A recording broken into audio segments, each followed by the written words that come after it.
Welcome to Donmar TV News Channel. Ganun itong presidente, ganun mo siya. He is a tactician. He is a strategist. Magaling nga eh.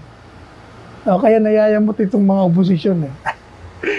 Nakatagpo sila ng kakaibang politiko na hindi politiko. Nakatagpo sila ng, sabi nila, he's crude. Crude. Pero, yun ang gusto ng masa. Kasi ang masa crude din eh. So they identify themselves with him. Pero ang problema na hindi mo makita, yung crudeness niya na tinatawag, panlabas lang yun. Ang hindi nyo makita, yung loob ng kanyang kalooban, yung puso niya, makimasa.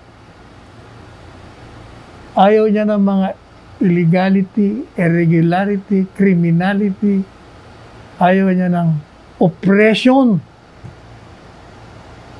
Yun ang kagandahan sa kanya. Yun ang hindi nyo matanggap kasi hindi kayo yun.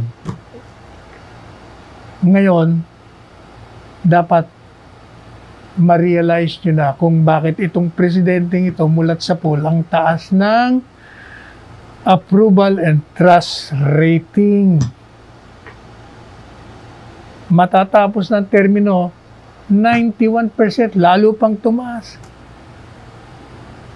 Lalo nyong binabatikos, lalo nyong minumura, lalo nyong sinisiraan, lalo nyong inaalipusta, lalo naman tinatanggap siya ng taong bayan. Yan ang problema.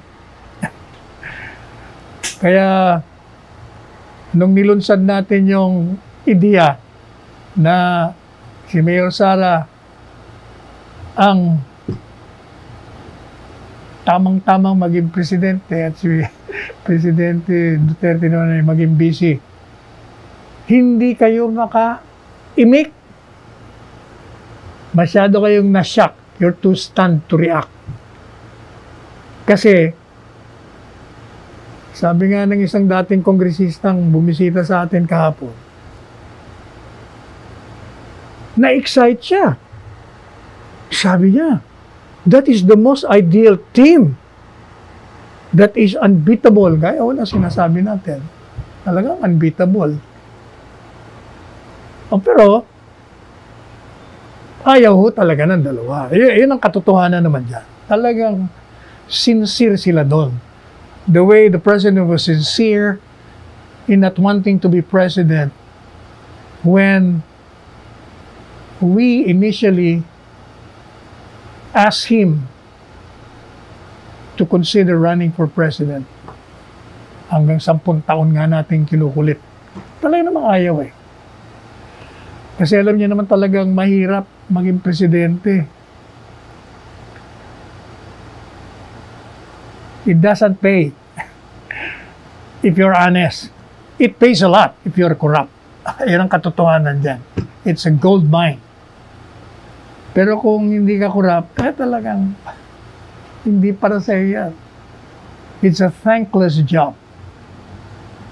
Kaya nga, ayaw niya yung anak niyang tumakbo. At kawawa naman daw. Kasi yung mga naranasan niya, ayaw niya nang maranasan siyempre ng anak. Sino bang magulang na gustong iparanas yung paghihirap na dinanasan ng isang magulang? Wala. Di ba? Kaya lang, gaya ng sinasabi natin, kahit na ayaw ng dalawa at ang taong bayan, sambay ng Pilipino, ay magkakaisa, nahikayatin sila, himukin sila, at pakiusapan sila na silang dalawa ang tumakbo sapagkat kailangan ng continuity. Yung mga legacy itinanim nitong ama. At dahil sa dagundong ng tawag ng pangangailangan ng sambayanan, palagay ho natin, gaya nung nangyari kay Presidente Duterte noong 2016, maaaring yan din ang mangyari sapagkat tutugon ng dalawa sa tawag ng hindi lang ng pangangailangan ng taong bayan, kung hindi sa tawag at hamon ng mga Diyos ng tadhana. They will have to respond to the call of the gods and to the call of the people.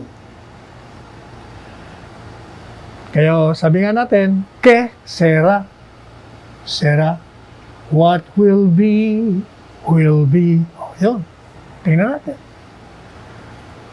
Samantala, pinag-uusapan natin si Presidente Duterte. Nanawagan ho siya sa Bangsamoro people na kung maaari kayo ay manatiling tapat sa panawagan ng kapayapaan. At ito po ay binigay niyang pahayag sa kanyang talumpati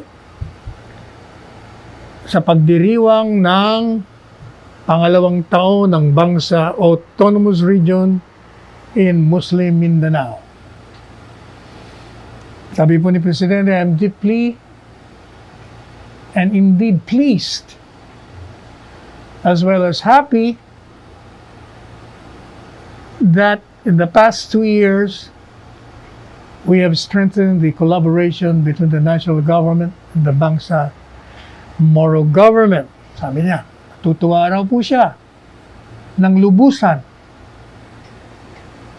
dahil sa nakarang 2 taon ay napalakas nila ang pagsasama, ang pag-uugnayan sa pagitan ng pambansang pamahalaan at ng pamahalaang Bangsamoro na isang mahalagang hakbang upang marating natin ang makahulugan at walang katapusang kapayapaan sa Mindanao. Kaya sabi niya, my good friends, may we remain loyal to the cause of peace. Mga kaibigan ko, sana'y maging matapat tayo sa panawagan at pangangailangan ng kapayapaan. Ang katunayan naman talaga, mula nung nilikha yung BARM, meron naman talagang kapanatagan at kapayapaan dun sa Rio na yon. Hindi po ba? Wala naman tayong narinig na rebellion mula dun sa mga nandyan sa BARM o dyan sa MILF. Sabi po ni Presidente, gaya ng pinangako ko sa inyo, sa unang bahagi pa lang ng aking panunungkulan, inilatag ko na yung mga pundasyon, mga kalakaran, upang magkaroon tayo ng pangmatagalang kapayapaan at pagunlad dito sa Mindanao. At ito namang mga reforma at mga mekanismo pinatutupad naman ng namumuno dyan sa BARM na si Ninong Iqbal at ni Secretary Dominguez upang mapalakas ang Bangsamoro region. Ano ba ang mga noteworthy accomplishments? Nginalanan ni Presidente, halimbawa, sabi niya, partisipasyon in the national planning process, the transfer of management of existing reserves and protected areas from the Department of Environment and Natural Resources to BARM, yung paglikha ng Bangsamoro Electoral Office and Regional Offices of several national and government agencies.